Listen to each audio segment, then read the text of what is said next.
Hi, I'm Lindsay Davis. I'm a senior intelligence analyst at a startup called CB Insights.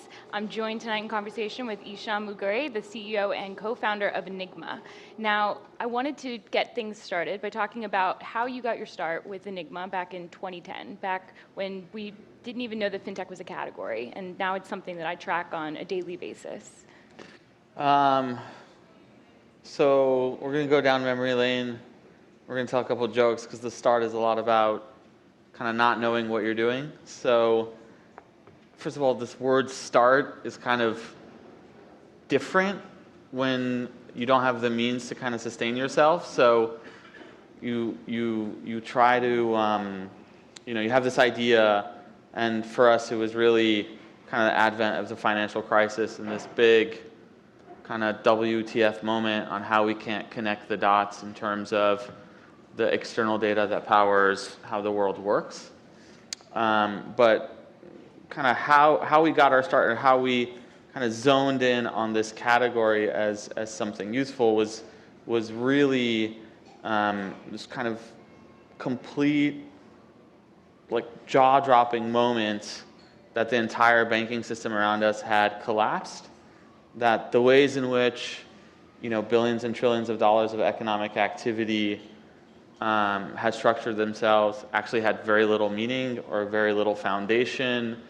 And we had come to the realization pretty much that if the internet companies can understand how the internet works by using advanced data science, machine learning, crunching a bunch of data, why can't the rest of the real world kind of put together a system that analyzes data and makes all kinds of interactions just less risky?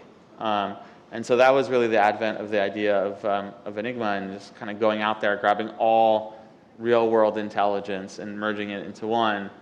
And we had that idea in 2010.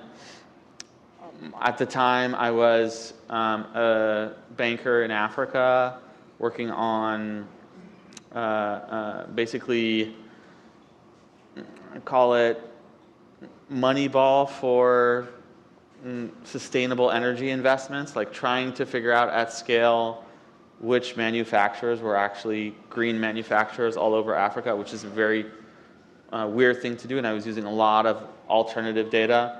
My co-founder was on an NSF grant at the time, analyzing how climate scientists share data with each other, which turns out to be like really, really bad, i.e. they don't share much data with each other. At least in 2010 that was the case. And they would fly hard disks over to remote places of the world. In any case, we just thought this was ridiculous, and that we had kind of achieved this excellence on the internet, and that this wave of using data to make our lives better was coming, but make our lives better on the internet was one thing, and make our real lives better was another. And so fintech was kind of an obvious start, and then we can talk more about kind of what start actually means. Yeah, so you're talking about your co-founder, Mark. Yes. How did you two get connected initially? I believe it was back in Colombia at a barbecue. Yes, we met at a barbecue in college. We were both kind of philosophy majors. We studied a little bit of everything. Studied some math. He studied, all kinds of things. We're both, to use lack of a better word, like script kiddies, like been programming since we were very, very young. No formal computer science education, but had been programming for math and a bunch of other things in college. And he came up to me at the barbecue. I was like, "Oh, you're a philosophy student." And I think the response was like, "Well, I'm not a real philosophy student, i.e. I'm just kind of reading whatever I want to read." And we both had this vibe of, we're not necessarily studying this one thing, studying a little bit of everything on how the world works. And then we became really, really close friends and did a lot of other things together. So you're in Africa studying and working on these, ESG sort of contracts, and your co-founder, not really your co-founder quite yet, is where? He's in LA, he's already doing his PhD. And how did you two decide to get together? So generally how it feel it happens with co-founders is that they scheme together on all kinds of things for quite a while. And it's more about that bond than this person is really good at X and you're really good at Y. Those stories tend to get whitewashed after, I think. But it's really like, who's going to deal with you when you don't have any money and you're like willing to do something crazy? And it turns out to be people that have that close bond. And so I think that was a very emotional kind of friendship that didn't matter that he was in LA or, at points in time he was in LA, he was in Holland, I was in, Morocco, and eventually came back to New York. And the idea got stronger and stronger and stronger until we kind of let go of what we were doing at some point in time in 2012. And basically in between 2010 and 2012, when we started the company, what we were doing is just basically transitioning our lives into some sort of sustainable savings. We were pretty young at the time, doing all kinds of odd jobs. What was the best one? Or the dirtiest one? The dirtiest one, there was like a very labor-intensive one, was we had like an arbitrage on used projectors on eBay. So we were like buying used projectors all over the city, probably at places like this that have a projector, and be like, hey, you think about upgrading your projector, we'll buy it off of you, and there's a warehouse in New Jersey somewhere. So that was pretty good. Like we would very unique niche opportunity, very easy, recurrent cash. We also built the website for Siggy's yogurt. I remember that. That was painful because there was some payment collection issues. I don't know if anyone's small business here. You gotta knock on the door. At the time, I sent my wife, who pretended to be my assistant. She's also your first venture capitalist, right? My wife, yeah, definitely is our first funder. Eventually, we're getting to buying servers and all kinds of this stuff. And my co-founder and I, we're like, Alfie, you have that credit card, right? And she says, yes, go for it. And we're like, can we max it out? She's like, absolutely. I was like, well, how much is on this? $4 or $5 grand. Okay. And we bought physical servers because our business was very kind of storage intensive and compute intensive at first. And this was before Amazon really was Amazon. And there's this funny story about later in 2012, as we were fundraising for the first time, after having built the first version of our technology, we decided on a whim to move to Amazon because it was cool. Best decision ever. Best decision ever. I'll tell you why. Because, and I shit you not, sorry for, but 3 weeks after we transitioned our tech and our data to Amazon, our server fried. And, we had been winging it. I mean, it was early days. And so the backups were there, but the backup procedures were bad. It would have taken us 2 to 3 weeks to get everything back in place. And in Amazon, it was pretty easy. This is not a plug. They don't know about me saying this. But in Amazon, it was pretty easy to image things at the time, and it was awesome. And so, that's the story of when we didn't bomb our first VC meeting because we happened to have switched to Amazon 3 weeks before. Did you have any customers at that time? Or were you in proof of concept with anybody? So our first investor was someone that we pitched as a customer in late 2012, which was a hedge fund. And they did all kinds of exotic things. I mean, they were like a distressed credit hedge fund. We got so excited. We were in stealth mode for a very, very long time, which I describe as the awkward phase when you can't tell anyone what you're doing at a party, and you get very depressed because you're not sure if it's cool or if it's lame. And so when we kind of got out of stealth mode and started showing people what we were doing, It was very exciting. It was very liberating. We were like showing everyone. We were back up at Columbia Library, waiting for some of our friends who were at business school at the time or grad school. The cash them in the library, like, hey, check this out. Hey, check that. We were like physically putting the last touches on our software. And one of these friends introduced us to someone who was very young, very successful kind of junior partner at this fund. We pitched them on using our software for kind of investment management and due diligence on the companies. We had this massive breadth of data that they hadn't seen before, and they were so into it that 2 weeks after they issued us a term sheet. But this was the weirdest. Like, they usually take over like distressed strip mall franchises, right? And so there's all of these wacky terms. You get half the company if this milestone doesn't get hit. Like, forget like bad Silicon Valley term sheets.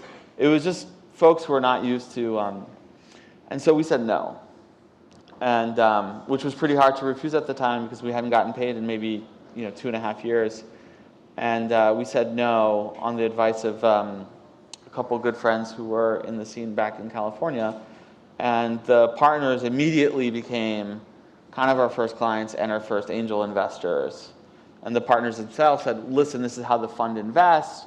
We have LPs. This is how we structure things. We can't do VC deals. We can't value things different ways, but we'll personally put cash in. And those two partners eventually become like really close friends and mentors to you.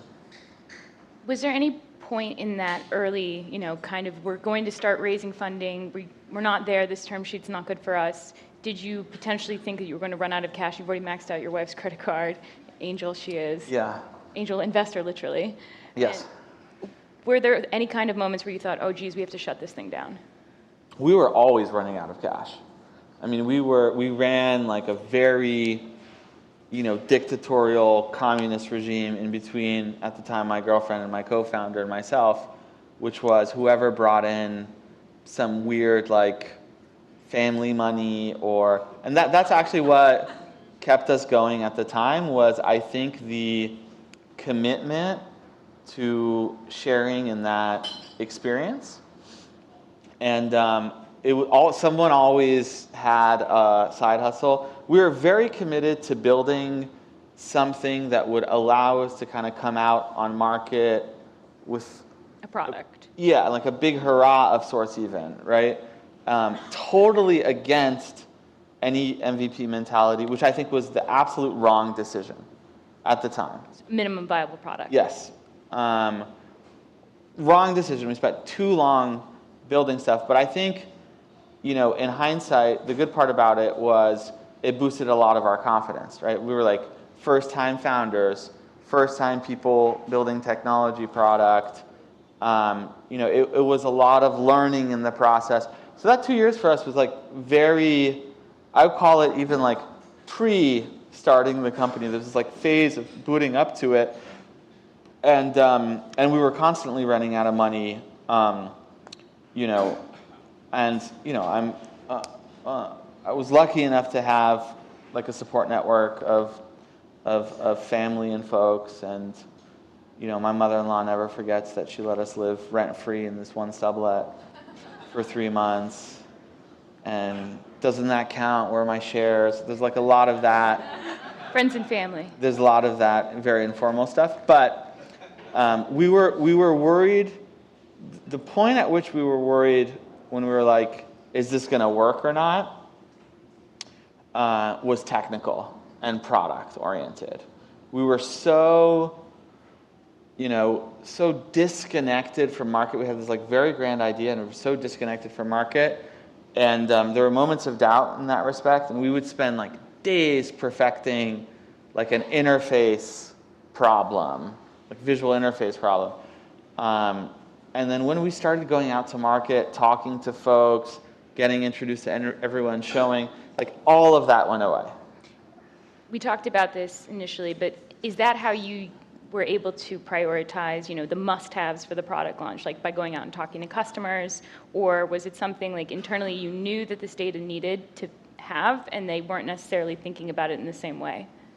This is lame, but a little bit of both, right? So there was a lot of prioritization.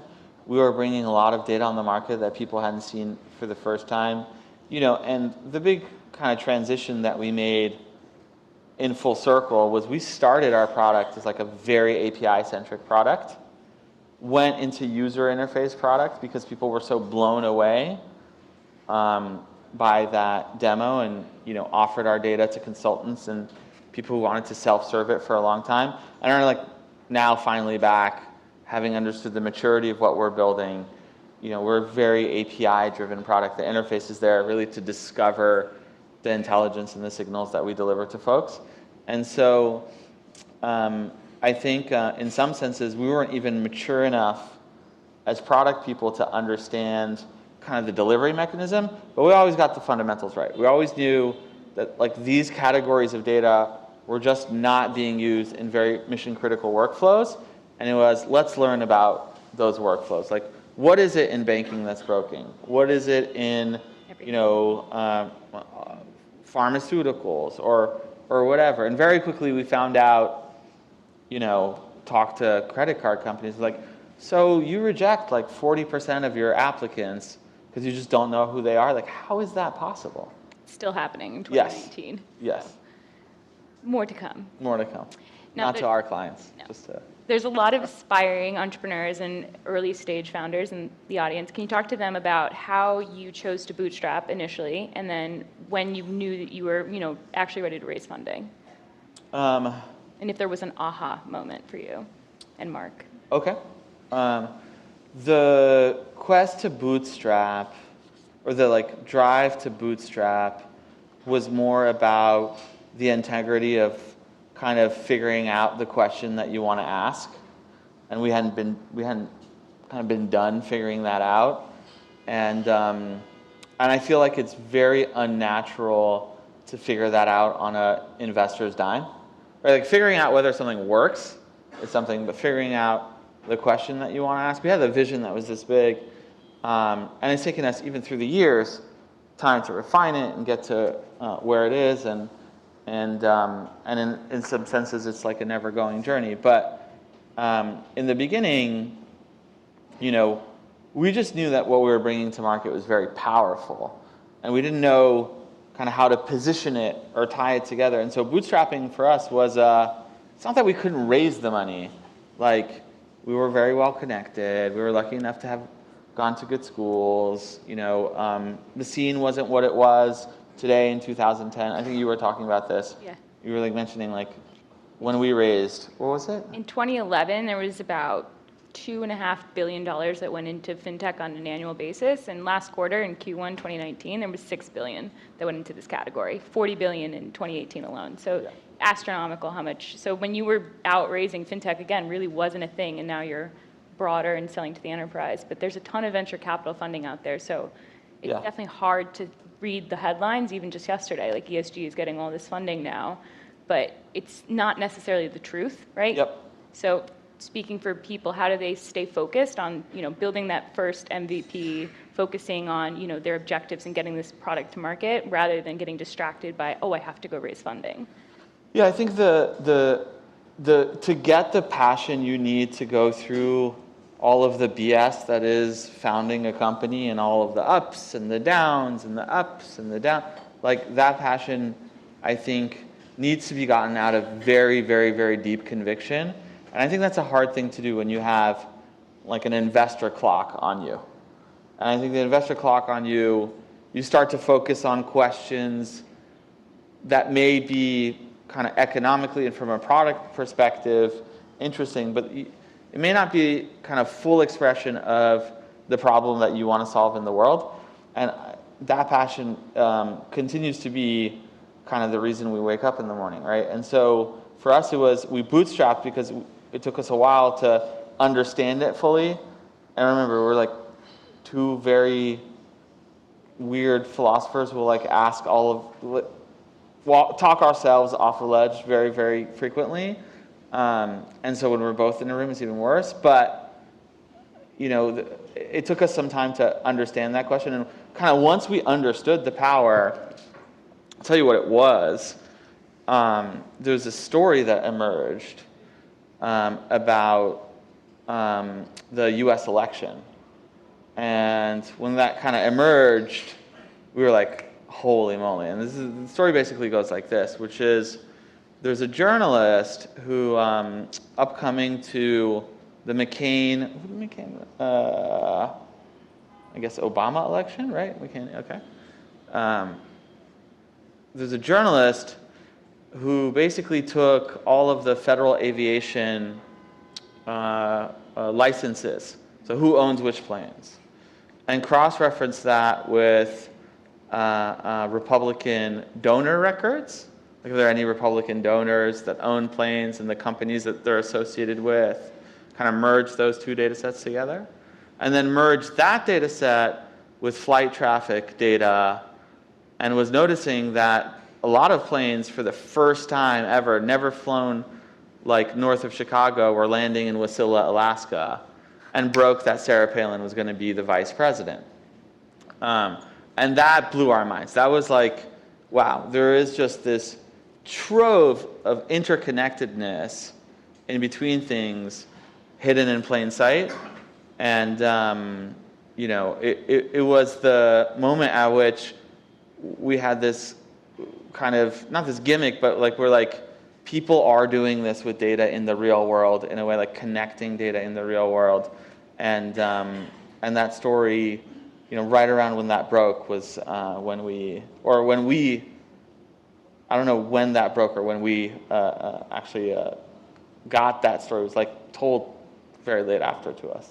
So that was the first data set that you brought online, right? The aviation data? Yes. Can you talk about focusing on like that niche data set, building a product around one thing versus trying to boil the ocean? CB Insights is also in the data business. We collect private market data, mostly around funding, and then from there we've scaled into new data sets, but we really just stayed focused on figuring out, who's raising funding, how do we collect this, how do we figure out a way to give people centralized access to it, because there's power in this data, and we saw it from our own perspective. But for you, staying focused on aviation versus a lot of different things that you could have easily gotten bogged down with. Yeah, so we had like a kind of trawler strategy. We were like going out into the ocean very programmatically and at scale, and kind of bringing in everything.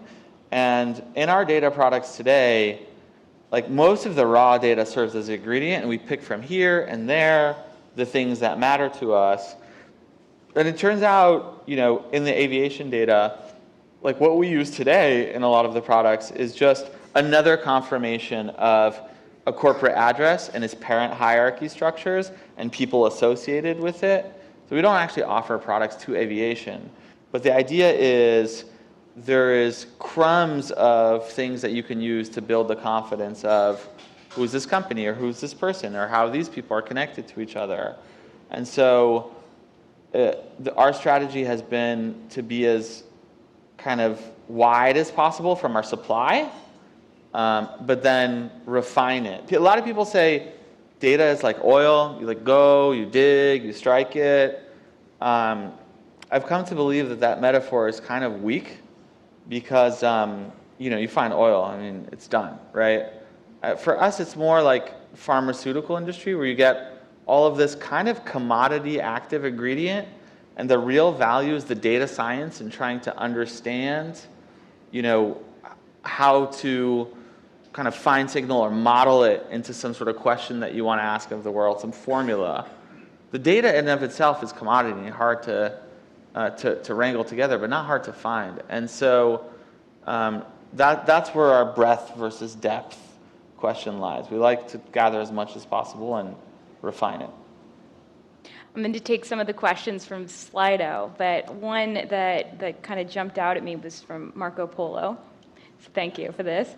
How did you know your startup would succeed given the failure rate of startups, which is roughly 1% of these things maybe make it to pass the A these days? I don't think we knew our startup would succeed. I think we were just kind of not really afraid of failing, nor were we afraid of, we could have gone in many multiple routes, right?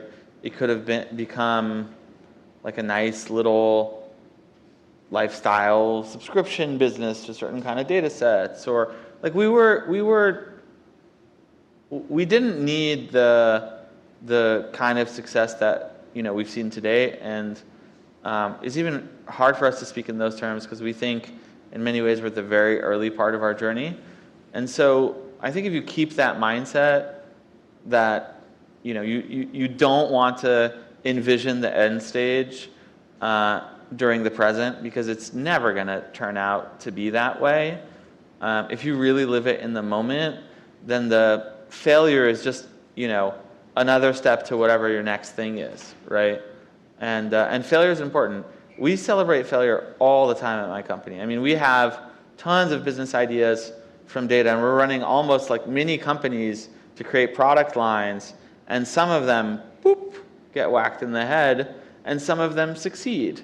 And it's very, very important. It's taken us such a long time at our company, and even for us internally as founders, to learn when something has failed, to learn from it and succeed.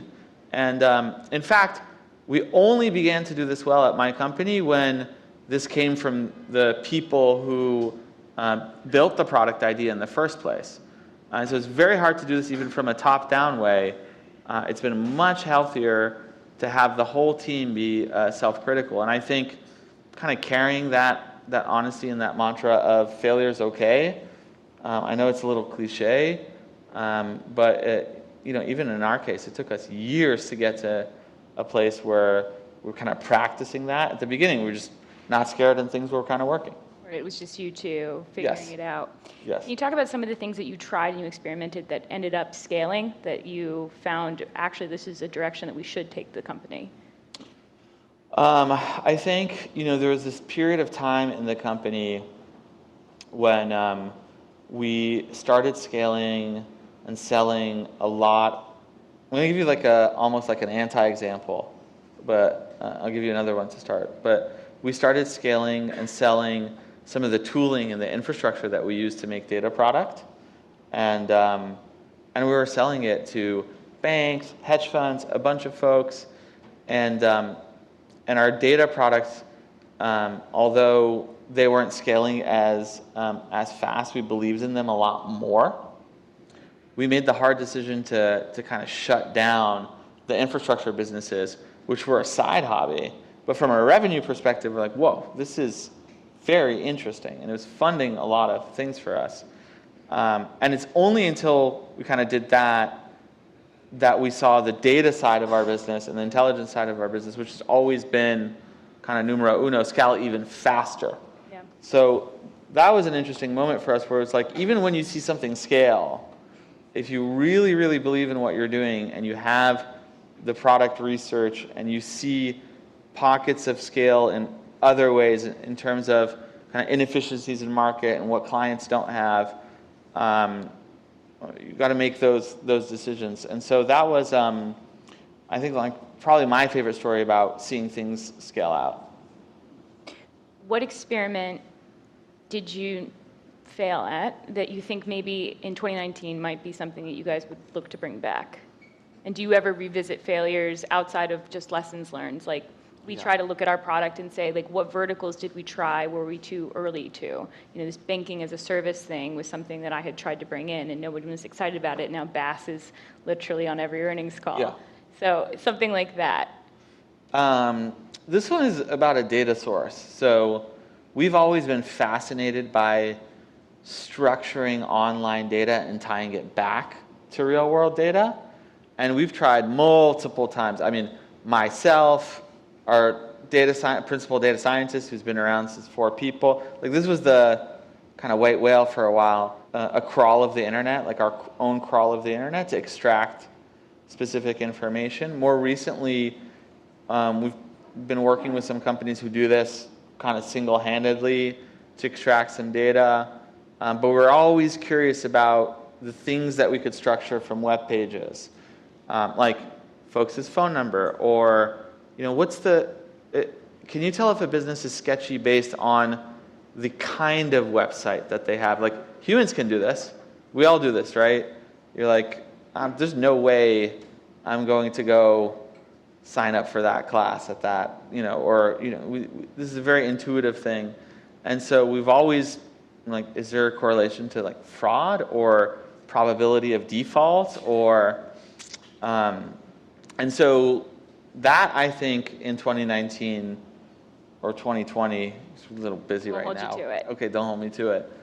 Because my team is probably watching. They'd be like, "Are you kidding me?" I heard we're going to try this again. I heard they were at a happy hour. They were at a happy hour. Oh yeah, they are at a happy hour. They are at a happy hour. But yeah, I'm really fascinated with restructuring the web as a representation of the real world. I want to revisit the running out of cash question because it's when this being upvoted a lot. So when you say you were always running out of cash, what were some of your key investments that drove you to near zero? Harsh, guys. So key investments, servers, which we had we first bought 4 from a prop trading firm. It was like moving out of the Google building before Google took over the entire space in Chelsea, like a systematic trading hedge fund.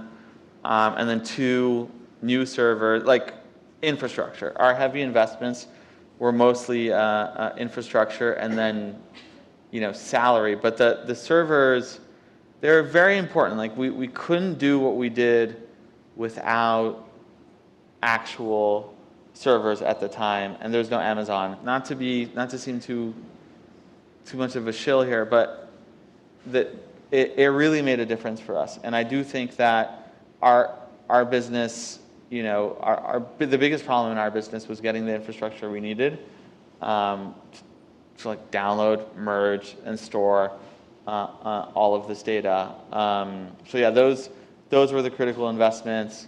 They lived in our apartment. We had no colo. A big investment was a colo, and that's from a personal sanity standpoint. I don't know if you have a server in your like apartment in New York City, what it's like. Who doesn't?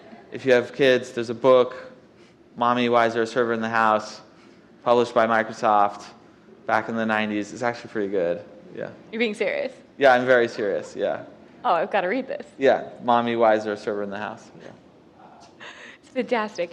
Now, in addition to having a server in the house, we have looked at this data before, and back when you started, the servers were extremely expensive, but now they're a fifth of the cost in 2019. Yes. Do you see that, and do you find that that's going to help enable this next wave of entrepreneurs to enter the market with products and services? 100%. Yeah. Everything that's happening in the GPU space, in terms of compute for machine learning applications, and I think even more than the servers, just the abstraction of the stack from a programming perspective.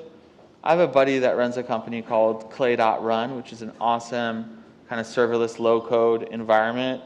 And when I mess around with stuff, I love to program, but you can do it in so many different ways, abstracting away APIs, abstracting away databases. So the physical infrastructure, but also the kind of the fact that the open source community has done such a good job productizing things like data processing, ETL, all of this good stuff. Definitely, I think entrepreneurs today, have very, it won't be harsh, but like little excuses to get up and running with some very heavy industry stuff. And then your second piece of advice might be to just launch your first product, as they say, even if you're embarrassed by your first product. 100%. Because you spent too long, you think? 100%. Yeah. How did you get your first customer outside of the initial venture, the structured debt customer that you had? How did you then go and find the first actual paying customer? And are they still a customer today? Yes. So, and they are. Adam, can we mention them by? I don't know if I can mention them by name, but they are a very large consulting firm. Let's put it that way. There aren't, there are many of them, but a very, very large consulting firm was our first client. The way we got the customer was maniacal customer success, i.e., I will do anything for you, this one customer. no matter what. I will personally, like, here's my cell phone. Let's do this. I still do that. Yeah. And so, very important. And Bloomberg apparently was like notorious for this in how they kind of built out their platform. And this is a story that I heard from Bloomberg, which was, if a customer, in the very, very early phases, like having customer feedback is more important than getting product right, because what's going to get the product right is the customer feedback. So if you can just get what you need to engage customers and have strong engagement, do it. And so I think they heard about us through an article that someone wrote. The first mention of our company, Enigma, is on this spook blog called cryptome.org, which is run by some ex-NSA person on the Upper West Side. I don't know how he found us. We had been kind of stealthy. It was like the first reference to it. And then there's an article written about us. We were at an event much like this, and talked to someone about what we were doing who got interested and who decided to write about us. And, said client saw us in there, and, so that was very helpful.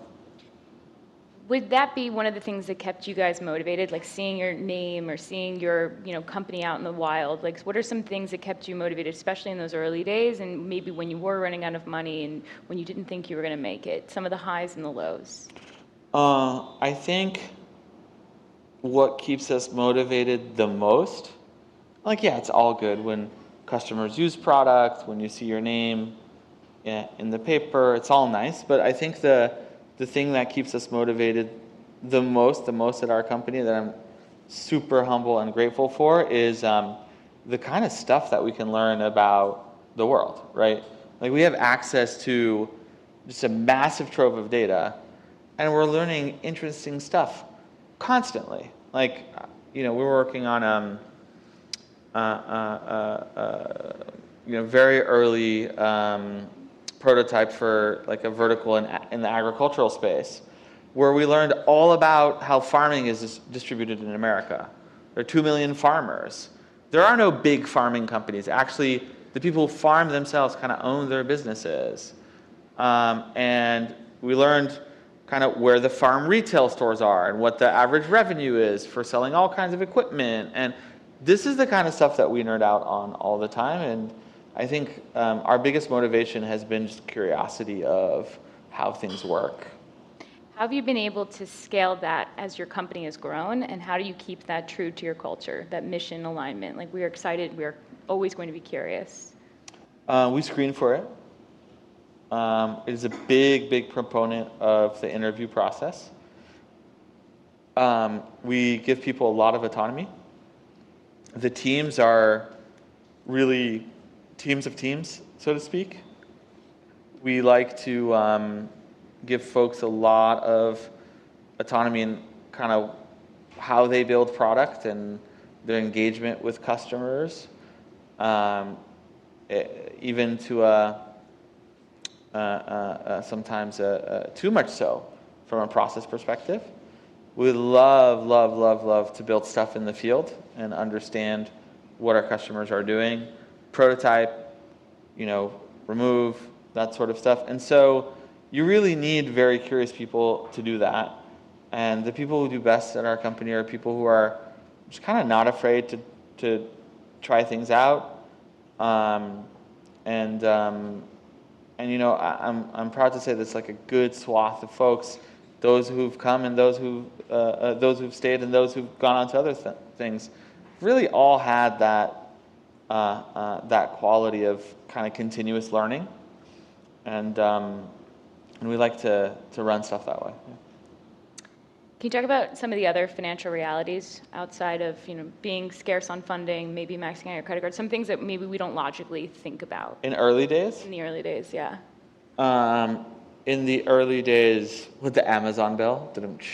Well, Well, even just commuting, because Mark was in LA initially for the first couple of years. Yeah. He's coming back and forth. Like, how do you guys balance that financially? And you're not even kind of a business yet, right? So it's like someone's taking on that personal onus versus this is now a structured business and we're going to start to figure it out. Not having office space, not being able to afford office space. We've been split for 2 years now. It's a nightmare to find office space in Manhattan. I know, I'm like top of my head, like if you ask me, top 20 like Wi-Fi connections in New York City, there's Cafe 1668 and Tribeca.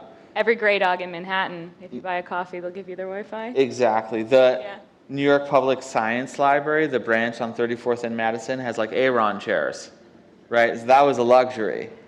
And so not having physical office space, the context switch of that, that is just, that was from a financial reality perspective.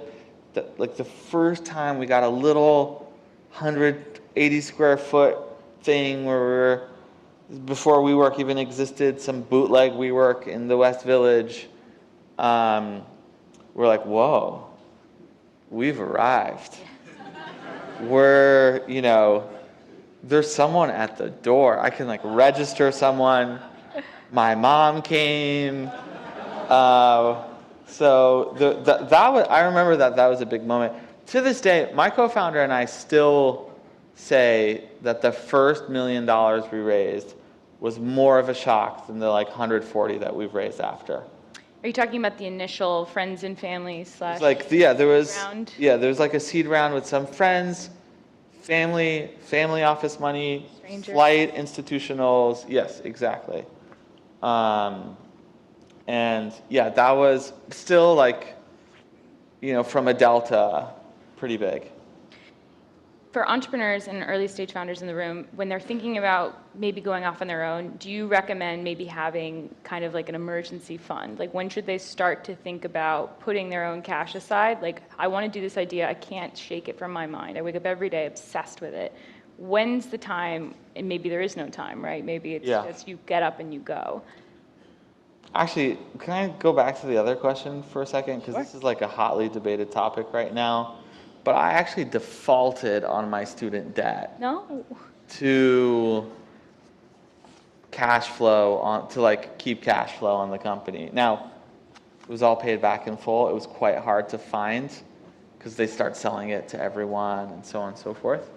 But that was like a harsh reality. I was like, okay, are we going to do this? I'm like, let's do it. And so, just had to like stop paying the student loans. And, There's $1.7 trillion of student debt right now. So as a fintech analyst, I'm like a little shocked, but how did you get conviction enough to do that with the product, I guess, or just? It just didn't matter. I was, there was rent, Amazon bill, going out at night, the essentials. And, we got paid back. It became a little emotional to the point that, my wife had to track it down for me. I couldn't, look at it. What happened? I don't want to know. And we paid it off. But I don't regret the decision at the time. And it was important also to not hit up the people that you would hit up for bigger money that you knew in your life. The advice that I give is bootstrapping is a very good experience. And I hear folks all the time like, I'm just going to raise 100, 200K from a couple friends I know in the VC space. I'm like, wait, build what you can build and then go ask for more money because things do fail. And sometimes things become less interesting or sometimes things become more interesting and you just want to have a bigger impact. So I'm a big fan of if you're going to raise enough and raise for the money that you don't need.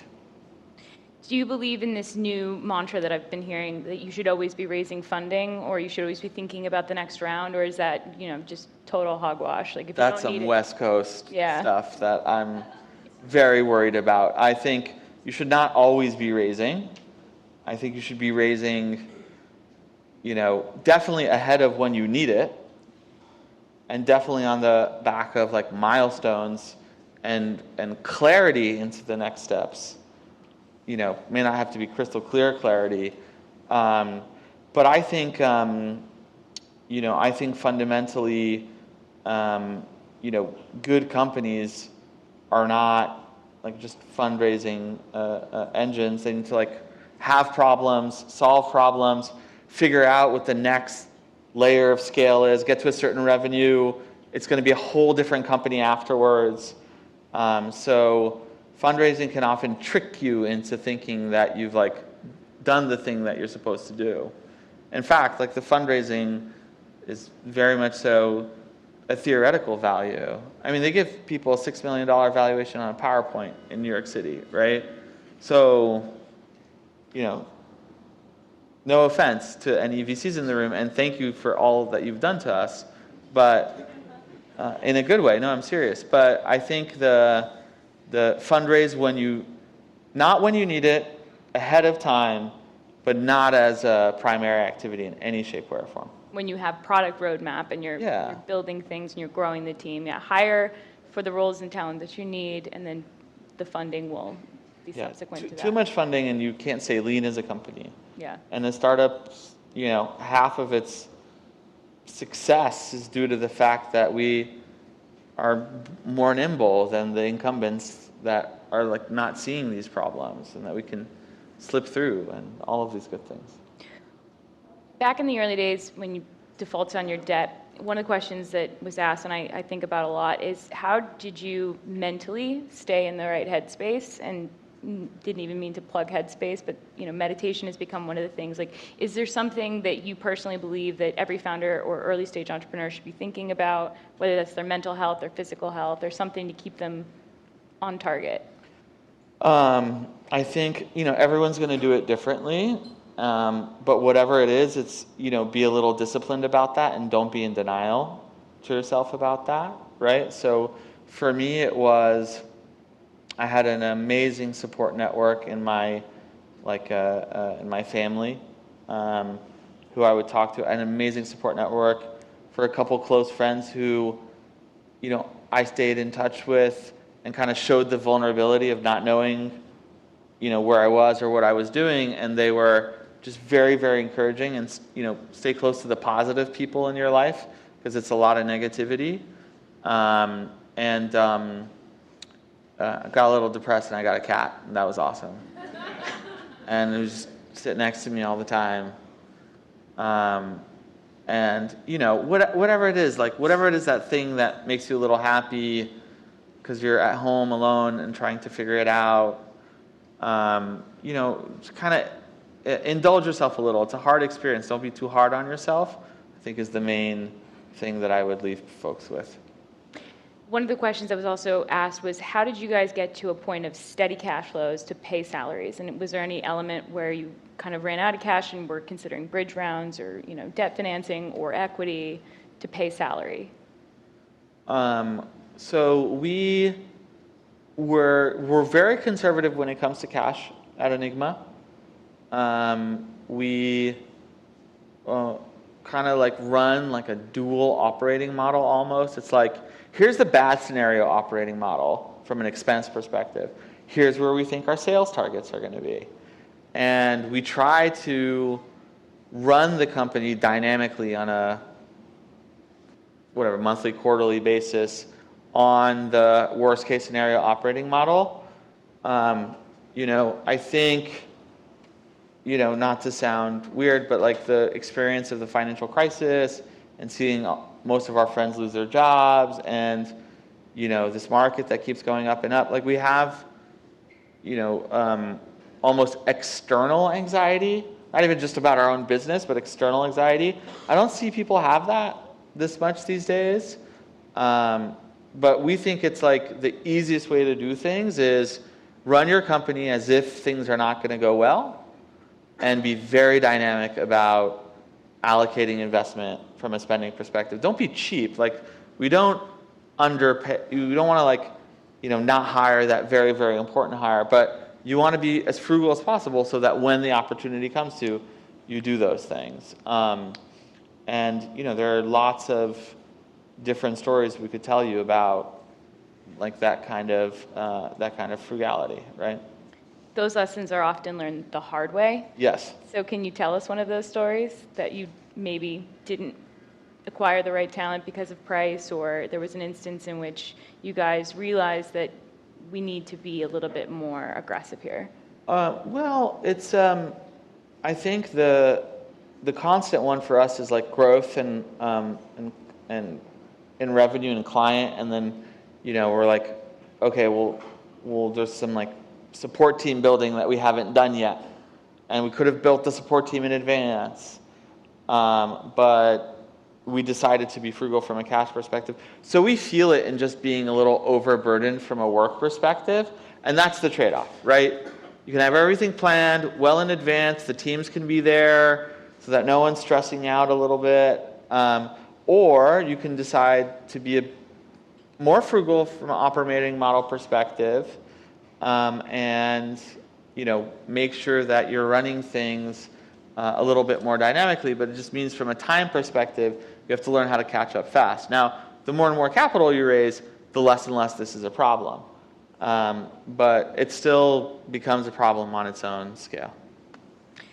A lot of the questions that you all are asking are about customers and acquiring customers, and I know that you guys have been through a couple Accelerator programs, New York Partnership Fund, Yeah. fintech program. We actually went through the same fintech innovation lab. CB Insights was actually in the first class. Can you talk about maybe how you leverage those programs to acquire some customers, because they give you the option to network with banks, and if that was helpful, and looking for other ways outside of just the fintech ecosystem to find accelerator programs, and are they valuable or overhyped? So yeah, we went to one program, same one, the Fintech Innovation Lab here in the city. It was just an amazing experience for us, as I'm sure it was for you. I wasn't there yet, but very good friends with the network. Okay, good. They were basically it was the first time that we had access to major decision makers in the financial service system in a friendly way. So when you go out on the street pitching your product, there's only so much that a client will tell you. You have to read the signs. You have to interpret things. You can get feedback that way, but this program was basically designed as we will chaperone you through the 17 different departments of banks that are useful for you over an intense, 6 to 8 week period, 6-week period. They require that the CEO's attention full time as part of the program. Actually take pretty mature companies into the program. It's very prestigious. This woman by the name of Maria Gotch runs it, and their demo day, I think, was today. Yeah. And we learned everything. We learned how Wall Street works. We learned who were the players in Wall Street.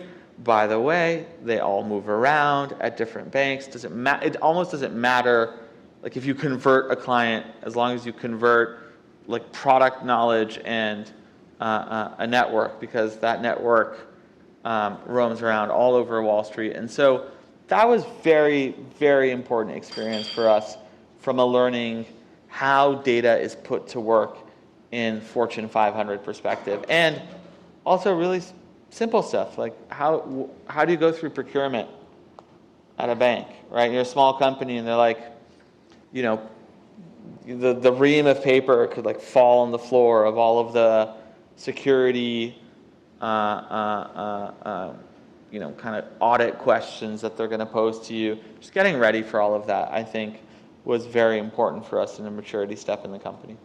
Was it helpful for getting your first investors, and was there any kind of secret sauce, you think, to getting investors interested in Enigma? Two things were important for investors. Product vision and technical prowess from a team perspective, building a good team, building a team that can build great technology, and proof points that the products that we were delivering had high value impact for our clients, both from a dollar perspective and the quality of the problem that they solved. So for us, it was show me the money, and like, how important is this money to your client? Are you solving something not just real for them, but something that is something that not many people can solve from a problem perspective? For us, that was really what unlocked larger investment rounds. Yeah. This one I'm going to read because it's very specific, but Okay. I'm running at 500 miles per hour and am often just so exhausted hearing about another new thing I need to do and I need to be thinking about. How do you handle the stress? And is this fun part and I'm just confused? Or is this the fun part, the being confused part? That's a great question. So for anyone handling stress, I would say to you, go to like entrepreneur group therapy. Like any other mental health problem, it is unavoidable, my friend. It is very hard. It is not your fault. You are just hustling in the city of New York, and what you need is a group of peers who can empathize. And if you can't find one, email me, because I'm always looking for an extra person. And give yourself and become vulnerable to folks who will mentor you.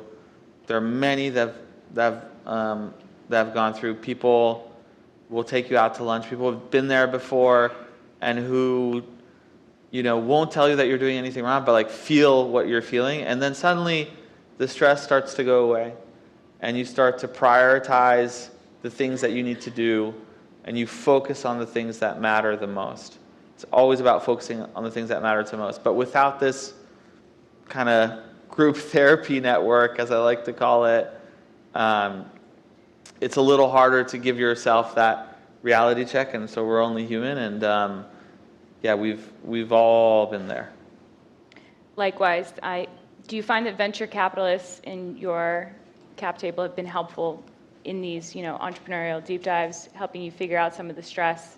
I know a couple that are trying to think more honestly about mental health and founders. I think,